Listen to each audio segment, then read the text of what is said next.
Halo Jabra Tim. Ada sesuatu yang lagi rame nih. Lu harus kasih dia kesempatan lagi. Di atas kertas lo semuanya harusnya menang. Ada bahasan yang paling ditunggu-tunggu. Arab nangis kalah 2-0. Cakep. Habis dari Inggris kita pindah ke Spanyol. Yeah. Artinya udah itu aja. Oh, udah. Dia. Habis dari Inggris kita pindah ke Spanyol. Nyiapinnya dari jam 3 sore itu. Iya. Habis Jumatan gue langsung jut. Ini apa ya Pak? Tapi kita pindah ke Spanyol. Ini Real Madrid yang sepertinya menjadi kuburannya bagi para wonderkid. Ya, banyak media ngangkat gitu karena Arda Güler dapat kesempatannya dikit, Hendrik juga, terus beberapa pemain-pemain sebelum ini juga dapat kesempatannya dikit. Odegaard lah contohnya lo kan tahu sendiri, Odegaard, Kubo gitu kan juga mudanya kan dibeli Real Madrid gitu. Nah, lu gimana menanggapi fenomena di Real Madrid ini yang kayaknya nggak terlalu percaya sama anak-anak muda ini gitu? Waktu Odegaard di Madrid, trio midfieldnya Madrid siapa? Casemiro, Gimana, Modric, Kroos. Gimana tuh gesernya? Gini. Gitu. Punten. Punten geser dikit. Geser. Ya emang waktu itu emang sulit sekali untuk Odegaard untuk menembus tim. Bukan berarti dia jelek gitu. Emang lini tengahnya Madrid waktu itu emang Terlalu kuat. Terlalu kuat dan bukan cuma kuat, emang memberikan sesuatu bagi Madrid gitu. Gelar, permainan, kepercayaan diri. Ya dia udah terlalu sempurna lah. Salah satu trio terbaik sepanjang masa di dunia sepak bola lah, Kroos, Modric sama Casemiro ini. Jadi sehingga sulit bagi Odegaard untuk menembus tim inti. Nah sekarang ada Arda Güler juga gitu menembus tim inti. Madrid saat ini sulit. Ya, gua nggak melihat lini tengah Madrid saat ini sebagus atau sekuat zaman yang Odegaard. Gitu. Yes. Harusnya bisa menembus tim inti. Nah, kenapa ya nggak bisa? Ini Ancelotti ya yang punya jawabannya. Cuman saat Madrid saat ini sekarang dia kembali pakai 4-4-2 diamond. Pilihan permainan atau pilihan tepat untuk dia dimainkan adalah di sebagai nomor 10. Di situ Bellingham dimainkan. Yeah. Jadi ya kalau di Turki kan dia bisa menjadi sayap juga kan, walaupun di belakang striker juga bisa. Cuman seringnya dengan 4-3-3 dia di kanan luar. Nah, itu secara skema itu yang belum klik, belum fit antara kualitas yang dipunya sama si Arda Güler dan juga Madrid saat ini. Kebutuhan tim saat ini belum gitu. Cuman yang nggak tahu orang nanti mungkin Madrid akan menggunakan skema yang berbeda, peran-peran dari lihat pemain kayak Brahim Diaz pelan-pelan kepake juga kan gitu. Jadi tapi lama banget ya sampai dipinjemin dulu ke Milan apa gitu. Mungkin harus dipinjemin dulu juga gitu. Cuman kalaupun dipinjemin, gue sih setuju semua kecuali Hendrik lah. Gue sih lihat bahwa ini masa-masa Hendrik bakal bangkit deket nih gitu. Ngeliatnya kenapa? Karena Madrid eventually bakal butuh nomor 9. Nomor 9 mereka saat ini Mbapuk. Kylian Mbappé. Iya.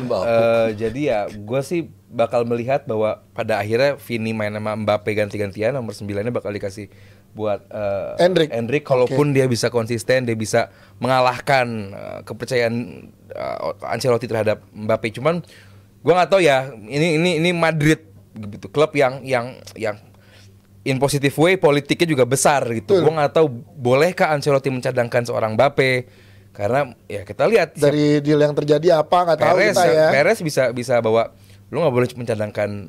Bisa jadi. Ya, who knows gitu. Jadi nggak sesimpel tim-tim lain bahwa ini tim yang sangat syarat akan sejarah, syarat akan banyak kepentingan. Jadi ya buat gue nggak akan semudah itu juga untuk mencadangkan seorang Mbappé. Paling nggak kelihatan dalam beberapa pekan terakhir performa Mbappé dipertanyakan.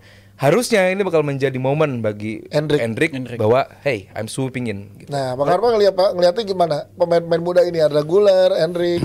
Karena Hendrik katanya Soton udah siap mau minjem. Batal cuman. Tapi nggak jadi ya. Tepisin dong, Bang. Tapi ini Bang. Iya. Kalau pemain itu kan sebenarnya bisa sukses atau enggak kalau udah di level profesional, enggak semata-mata ability dia. Tapi juga kadang-kadang path karirnya dia itu seperti apa. Kita gampang aja, kita ambil aja Toni Kroos. Kalau dia tetap di Munchen mungkin dia nggak akan sukses. Tapi karena dia berani mengambil keputusan, dia pindah ke Madrid, kemudian dia dapat tempat, akhirnya dia sukses. Nah, sama juga dengan Odegaard misalnya. Tadi Ali udah singgung, ya waktu itu gimana mau geser Modric, geser Kroos, Casemiro nggak bisa. Akhirnya dia berani ngambil keputusan, dia pinjemin ke Arsenal, kemudian dia permainkan dan dia jadi something. Bersinar banget ya, kapten. Nah itu juga dengan si Arda Güler dan juga Hendrik, ya siapa yang nggak meragukan kapasitas mereka. Tapi lu mesti lihat juga mereka lebih tahu lah kira-kira di tempat itu dalam waktu setahun maksimum 2 tahun Bisa nggak di gue? bisa nggak dia gitu. Kalau nggak lu harus ngambil keputusan cepet. Nah kalau misalnya dia tetap di situ mau sampai kapan? Kecuali lu mau seperti Isco. Nah itu kan Bellingham gantiinnya. Iya, soalnya Bellingham dia sama Arda Güler. Ya, kayak lu Isco Bellingham- menarik nih Isco nih. Iya kalau balik soal ke Bellingham lu gimana geser Bellingham gitu loh. Ya, Isco tuh telat cabut ya, telat pindah ya. Tapi memang Gimana? dia kelihatan telat pindah. enggak Telat cuma Oh iya iya. Iya, cabut dari Real pindah. Madrid. Nah, cabut dari Real Iya, Madrid. Beda kalau refleksnya cabut. udah gak kayak dulu. Ya waktu masih muda Gue kan cuma beda nanya gimana refleksnya. doang, kok jadi panjang ya. Santai, gue cuma nanya. Iya, gue cuma nanya. Gimana? Gimana nyalu saya tahu maksudnya. Ya terus Bang Arfa? Nah kalau soal Isco, kalau menurut gue ya dia tipikal pemain yang memang ya gue udah siap hidup gue jadi pemain ke-12 di Madrid. Sampai berapa tahun dia di situ kan? Cuman akhirnya apa ya it works juga gitu. Dia accomplish juga mungkin menurut ekspektasi dia. Ya udah gue pemain yang standby kalau nggak ada yang main. Gaji dapat, gelar dapat. tiap tahun ya nggak ada masalah juga. Jadi kembali ke preferensi pemain itu dia mau ambisinya sampai setinggi apa. Nah kita nggak tahu nih secara personal Endrick Arda sama si Güler Arda dan Güler itu Endrick. ambisinya seperti apa. Kalau kita lihat lingkungan dari Madrid menurut gue sangat memberikan kesempatan untuk pemain muda. Ya Vinicius misalnya, walaupun dia harus disekolahkan dulu di Brazil berapa tahun, tapi akhirnya dia ditarik dan kemudian jadi pemain bintang, nggak ada masalah juga. Bahkan Ancelotti juga punya track record membuat atau menciptakan seorang Dominic Calvert-Lewin di Everton. Kalau untuk soal itu ada, cuman lagi-lagi saat momen itu dia punya jalur ke situ nggak? Kalau kita ingat dulu misalnya ya, kiper Santiago Canizares. Iya, Canizares. Apa Valencia. kurangnya ya? Tapi depannya ada Iker Casillas. Iya, tadi nggak Nggak dapet. dapet. Nah, kayak gitu-gitu lo harus. Ter Stegen ada Neuer gitu ya. Nah ini juga sama nih. Nah, Oh. mungkin sedetail apa? Ya tadi Ali juga udah menjelaskan dia posisinya agak susah kalau untuk Arda Güler ya. Kalau Endrick mungkin masih agak mungkin. Nah, itu tergantung keputusan dia juga tuh. Berarti tergantung personalnya lagi nih balik ke Endrick dan juga Arda Iya, Güler yang dan melihat ekspektasi dia. Iya, Dan peluangnya agent player. gimana. Agent player, Agentnya juga. Nah, agentnya juga banyak. Banyak kan pemain akhirnya karirnya kayak Luka Jovic misalnya. Iya. Muntereng Europa League bersama Frankfurt, menurut gua kecepatan pindah. Akhirnya sekarang di mana? Ada yang tahu nggak? Gua Iya. nggak- Kecepatan cabut ya? Kalau tadi Lihat Icardi, lihat Icardi. Icardi. Ya, gitu. Kenapa Icardi? Nggak cabut-cabut. Geblek lu. Nikung soalnya Icardi. Nikung.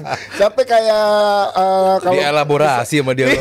kalau Kubo tuh juga kan sekarang oke gitu, itu tepat lah momen Iya. dia ya Kubo. Iya. Cuman gua itu terlalu kejam lah kayaknya kalau Madrid adalah kuburan bagi Iya, wonderkid. makanya gue tadi Iyalah. itu argumenku tuh. Tchouaméni, Iya. Tetap sama dapat winger, tempat ya.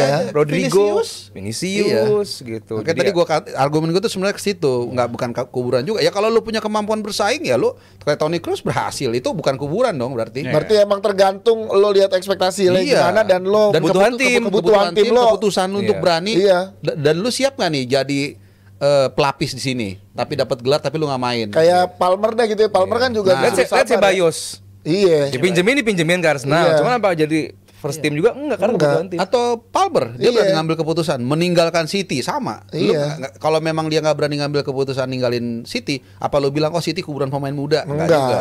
Tapi karena pemain itu sadar diri dia pindah dapat uang dari transfer entah berapa, terus di Cole Palmer sekarang First team jadi first team di dan dia Inggris. sekarang Chelsea. ngantri di belakangnya Saka di tim nasional Inggris. Kalau Nah, nggak kan mau udah dibilang. beberapa kali dia yang dipilih. Exactly. Nah, itu Starter. gue bilang jadi dalam karir Exactly loh. Iya, exactly. Little I can. Ya, karena after ini nih Bung Harma yang DPI English version. After ini ya. Iya. Bisa lah dikit-dikit lah. Iyalah. Aman. Jadi itu ya kalau menurut gua sih Arda Güler juga kabarnya Arsenal gimana nih? Itu bener nggak? Isunya kan Arda Güler mau ke Arsenal. Belum. Gua belum menseriusi soal itu. Belum A1 ya. Belum A1. Belum A1. Belum A1. Jadi ya. Masih A3. Jadi kalaupun dia datang berarti kan menjadi backupnya Saka. Ya oke. Ya. Oke menjadi backup Saka bagus lah di sayap kanan. Cukup oke, menggantikan Odegaard pun dia bisa gitu karena butuh pemain kreatif. Dia ingat waktu Euro dia punya long range shot yang bagus banget. Arda Güler. Ya Madrid selalu mendapatkan pemain-pemain muda berbakat dunia lah. Itu udah nggak aneh. Kalaupun emang penyematan istilah Madrid adalah kuburan bagi wonderkid nggak akan ada yang datang ke Madrid lah gitu. Madrid, Iya. Barcelona, MU, Milan, Munchen, Juve, Inter itu semua adalah tim-tim besar dunia. Gue yakin mereka masih punya magisnya untuk Ya. datang dan termasuk Madrid juga. Madrid bakal selalu menjadi magnet bagi pemain muda. Dan banyak pemain muda yang lahir dari klub-klub yang tadi lo sebutin. Iya. Banyak, masih banyak. Kalau Barca kan Barca beda ya. Kalau Barca banyak yang ngasih pemain-pemain muda gitu. Oh iya. Ngasih Kayaknya kesempatan. negatif nih. Gue juga Enggak beneran. Gue juga lagi membaca nih. auranya nggak bener. Iya. Gua sih positif udah tadi soal Madrid nih. Kalau dia ngomong soal Barcelona lebih jadi kayak jelek nih. Gue lagi nggak mood perang di Twitter nih. Dicurigain mulu. Iya. Gue kalau sekarang padahal gue Dia kenapa sih? Enggak, emang tadi pas Sofir juga nyala-nyala Barca Iya mulu. kan? Gue padahal Mampus mancing. ada Yamaha mampus. Gue mancing biar kayak abis ini bahas Barca gitu dicurigain. Ya biasa aja ngomongnya. Kalau Barca kan di era Hansi Flick sekarang tuh banyak Nah, pemain gitu bisa. muda. Gitu. Itu ternyata. Iya, emang raut muka sih yang udah bohong. Iya, Tapi gimana gue bahas gue gak ada Lamine Yamal kepentingan nih? gue sama Barca gue. Mau langsung menepis, biasa. Langsung megang handphone. Langsung pegang handphone. Padahal baterainya habis tadi. Iya nih Lamine Yamal. Iya Mal, oke Yamal. Buruan. Lamine Yamal. Kita langsung bahas Lamine Iya, Yamal. dia masih cedera. Masih cedera, tapi apakah Hansi bisa Flick bermain masih nggak nantinya? mau ambil resiko gue rasa. Udah latihan ya? Celta Vigo kan lawannya nanti Celta Vigo. kan. Bisa lah Barcelona tanpa apa Lamine Yamal. tanpa Lamine Yamal. Walaupun di game terakhir tanpa Lamine Yamal juga menghadapi Sociedad, nggak salah, kalah. Cuman ya Barcelona harus back on track lagi. Sekarang jadi beda berapa? 6 poin kalau nggak salah apa? 5 ya. 5. 23-28. Sih jadi ya mereka harus back on track lagi ya. Banyak opsi yang bisa dimainkan. Bisa Rafinya balik lagi ke kanan, ya di mana itu posisi awalnya dia, sejatinya dia di kanan. Walaupun setelah ditaruh di kiri, atau berkali-kali nomor 10 juga cukup oke. Dani Olmo katanya juga udah fit, bisa dimainkan di kanan juga. Pedri juga bisa di kanan. Jadi banyak opsi di kanan. Opsinya banyak kalau Barca mah. Tapi mudah-mudahan ya, kalau gue biasanya gini, gue nggak tahu patternnya. Mungkin Aldi dan Bung Harpan nanti bisa lengkapin. Patternnya kalau habis jeda internasional yang lama, kayak 2 pertandingan gitu, di Liga tuh nggak dapat maksimalnya gitu. Iya, Pemain termasuk pemain. lawannya Barcelona juga. Iya, dua-duanya Iya, gitu, iya. semua di klub Jadi gitu. kalau misalnya habis jeda internasional, sebenarnya yang paling dirugikan itu klub-klub yang punya Paling banyak pemain nasional. Pasti. Itu pasti tuh. Ya beberapa pemain yang main full di jeda internasional, nggak jarang itu mereka di pertandingan yang pertama setelah jeda internasional dicadangkan. Iya, apalagi Itu normal. kalau lu main di Eropa tapi lu orang Amerika Latin. Nah, yang jauh-jauh itu jauh lebih tuh capek. Afrika, Amerika Latin gitu. Kalau sama Eropa lah ya udah lah ya. Iya. Lu kan ngembaliin badan jet lag gitu. Jet lag ya Bang Arpa kalau lu beberapa kali pergi. Celana. Itu Tanya itu jet Iya, lag-nya. jet lag kan lu kalau Udah beberapa biasa. ya gimana ya? paspor tuh berapa halaman yang dulu yang pre 48 ya? Kalau nggak salah lu udah 47 ya, tinggal Premium selembar ya, lagi. benar, gitu. premium. 46 jangan lu lebih-lebihin. Oh, berarti udah habis. Sombong. Iya kan Habis kalau maksudnya- gua nggak sombong dihina-hina mulu. Sombong aja Setuju udah. gua. Setuju gua sama lu Bang, udah. Berarti emang Pasti itu, kayak jet lag gitu. ada lah ya dari jeda Bener tadi yang internasional ya. lo bilang ya. Jadi terutama pemain-pemain yang mainnya di Amerika Latin, di Afrika atau bahkan Asia. Boleh nggak sedikit tarik ke timnas nih? Boleh dong. Makanya itu pengorbanan dari para pemain naturalisasi itu seperti itu. Banyak orang yang nggak. Penerbangan dari Eropa ke Indonesia itu berapa coba? Jauh. 20 jam. Martin Pas lebih 25 jam. 25 jam, 28 jam belum bolak-balik. transit ya. Iya. Bolak-balik. Nah, belum lagi dia mainnya, bukan di sini kan bukan liburan gitu. Jadi ya itu tadi beberapa pemain ada yang kayak Verdong tuh inti, tapi begitu habis jeda internasional dicadangin dulu babak 2 masuk. Nah, balik lagi soal ke Barcelona tadi Lamine Yamal. Jadi atau pemain-pemain lainnya yang bela negaranya di zona di luar Eropa itu Iya. pasti ada pertimbangan tersendiri. Mungkin aja dia bisa main, mungkin aja dia bisa 80-90%, tapi mungkin rentan cedera. Iya. Harus dipikirkan, jangan sampai satu pertandingan itu lo paksain, abis itu lo kemudian cedera lama. Sedangkan liga tuh konsepnya Panjang. kayak lari maraton. Endurance lebih penting, Endurance, betul. iya, bukan Iya, yang tuh. lari 100 Dan habis meter. Celta Vigo ada Liga Champion juga. Nah. Iya, udah gitu champion sekarang buset tiap minggu kayak Iya. 3 hari. Jadi hebat banget kalau ada tim yang memuncaki klasemen Liga Champion ya. Balik lagi. Bukan gimana gitu ya di gua mah kayak ya emang udah layaknya gak sih? Iya. Senggol. Aduh, 4-3. Gue takut kayak musim lalu tuh. Iya. Musim lalu ya 10 pertandingan terakhir Liverpool peringkat 1. Arsenal juga. Iya kan, musim lalu Europa Liga Champion. League, Oh, Europa. Europa League kayaknya Europa League. lawan Atalanta nih gitu. Oh, pede nih. Beli tiket gue panjang nih di Oh iya. Set di UK Kalah. 3 minggu udah siap. Gak ada yang masuk apapun. Gila, makanya mudah-mudahan aku gak mau terlalu gimana gitu. Tapi Iya. kayaknya sih siap-siap dah. Iya. Siap. Ya cuma kalau liga kan emang Ketarik gitu. Siap jatuh. Eh, Prediksi sedikit tapi Barcelona Celta Menang. Vigo. Jauh akan ada lah. potensi upset karena kan kita tahu di depan. Ya sekarang ada- gini, ini bukan Sociedad ya. Kalau Sociedad kan ya jelas lah ini tim jauh lebih siap gitu. Sementara kalau Celta Vigo, gue nggak lihat track recordnya apakah dalam performa terbaik Ya. juga gitu. Cuman ya Barcelona butuh kemenangan untuk menjaga gap. Karena kalau lu udah head to head sama Madrid bisa kapan aja bangkit gitu. Dan bisa kalau Iya sih. Madrid kalau bangkit ya, itu kalau di F1 kayak Max Verstappen deh. Verstappen gitu. Jadi larinya Pasti lo- pertama tuh. Nah, Karena first Verstappen. Verstappen nggak Gue nggak tahu ada. meja bahasa Belanda Coach Justin lah yang lebih tahu ya. Verstappen lah. Tapi kalau udah di depan maksud gue bisa ngacir banget gitu. Ngacir, Nggak makanya kekejar. gap ini bakal tetap dijaga sama Barcelona. Jebret F1 nggak ada ya, kita bikin aja. Ada. Ya, F1 boleh. Ina. F1 Ina. Semua ada Inanya. PB Ina. Iya kan, semua Ina. Ada.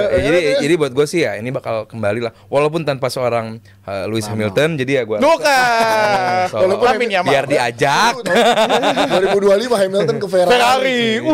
Lu tahu juga lu? Tahu. Wah, F1 kan F-nya 5 dia ngikutin go-kart dia itu. Main di pancoran gue dulu. Udah bahas Bener kan? Udah bahas bola ya, terima kasih ya. Iya, terima kasih. Capek juga nih. Biar pada istirahat. Capek ini ya beliin sepatu gua sama dia. Iya. 4344 ya. Takut berbalik 2 minggu ke depan Liverpool banyak kalah. Tapi enggak lah ya. Southampton, Iya. Madrid, Iya. City. Bisa Ya kan? lah. Ini ibaratnya kan Jepang, Saudi, Australia. Iya 9 poin. Asik. Sombong lagi. Jangan sampai kalahnya di Southampton nih. Kemarin ini Kalahnya kalahnya di sama Southampton. Nottingham Forest. Kalah tipis lagi 1-0. Iya, aduh. Bisa lah, bisa. Teriak bisa. gue itu sih. Musim ini gue feeling gue. Feeling ya? Feeling apa? Southampton bertahan. Peringkat 2 lagi. Terima kasih banyak seperti yang sudah menyaksikan DPI di hari Jumat. Terima kasih juga pada PT Vitsindo Misual Pertama dan juga Awi. Gue juga pengen ngingetin kalian bisa ngecek drawing The Juara 2 Padel nantinya esok hari di YouTube dari Jebret Media. Happy weekend, Jebret Team. Bye bye. Mucho gusto. Mucho gusto. Halo Jebret Team. Ada sesuatu yang lagi rame nih. Lu harus kasih dia kesempatan lagi. Di atas kertas lo semuanya harusnya menang. Ada bahasan yang paling ditunggu-tunggu.